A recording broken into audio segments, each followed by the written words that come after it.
Hi, this is Russ Dollinger from Science Glen.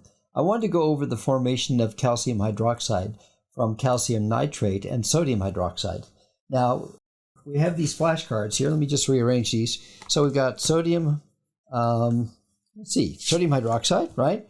And we have calcium nitrate. So here, let's arrange these things there. And let's flip them over so you can see what's going on. All right? So we've got sodium hydroxide, which is Na plus and OH minus. It loses one electron, becoming Na plus. And OH, the hydroxide, is an oxygen and a hydrogen grouped together with an overall charge of -1. There we go. And then in the case of calcium nitrate, it loses 2 electrons to become a charge of 2 plus, and nitrate's -1. It's 3 oxygens grouped with a nitrogen. Overall charge is -1. All fine and dandy. Now, in this case, we have a +1 and we have a -1. You want to get to 0. That's going to be no problem. It'll be NaOH. In this case, we've got we have Ca2 plus and only -1. This is going to be a problem. It's something we're going to have to work out. So we can see that as a potential problem. So now, if we go to the Ionic Bonding Disc Model, it's a brand new model I've come up with, and I think it makes things a lot easier to understand. So I've got a calcium. Oh, by the way, you see these kind of clip on and off. So I've got a calcium nitrate, and I've got sodium hydroxide. Now, if we put these in water, they're all going to come apart in the water and form just the individual ions, and they're going to rearrange, and they're going to group together in various ways. So let's take this, put the hydroxide over there, and we'll put a nitrate over here. Oh, we got a sodium. Wait a minute, we've got a leftover nitrate now. What do we do with that? We got a leftover nitrate. We have an extra plus. It isn't handled. What's wrong? Can you figure it out? Do we have a balanced equation? No, we don't. We have an unbalanced equation. So we have to get something else in there. So now if we add another sodium hydroxide, then it'll come apart and it's going to go over there like that. And the nitrate will go on there. Now we have a balanced equation. All the pluses are covered. All the minuses are handled.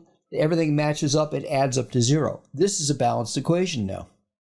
Now, in reality, when you put these things in water, let's look at it in a different way. Let's start from scratch, where everything has come apart. It's in the water, floating around.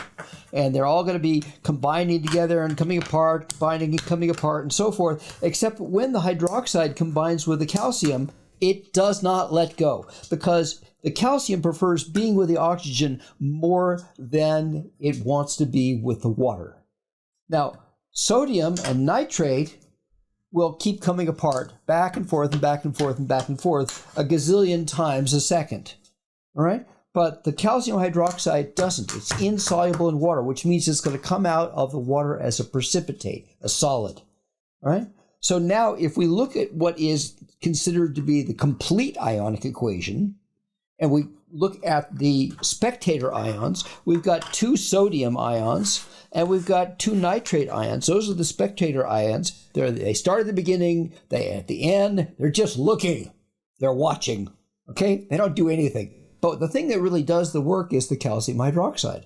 The calcium. Now, there is one more kind of an equation that kind of summarizes this whole thing. It's called the net ionic equation. So if we look at that, it's just the stuff that makes the final product, the final liquid or solid, whatever the final product is. And in this case, it's calcium hydroxide. So you start with 2 hydroxides and 1 calcium ion, and you put them together, and you get the solid calcium hydroxide, which comes out of the solution. Using the Ionic Bonding Disc Model, it makes this much easier to grasp and understand what's going on. You still need to be able to understand the equations as they're written, as I've shown you, but having the model and seeing it and how these work together makes it much, much easier to do.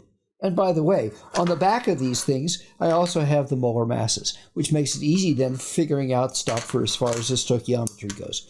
All right? So this is the Ionic Bonding Disc Model. It's in production right now, and if you're interested, let me know. Thanks so much. I really enjoy helping you guys. Please let me know if there's anything else I can do to help. Thanks so much.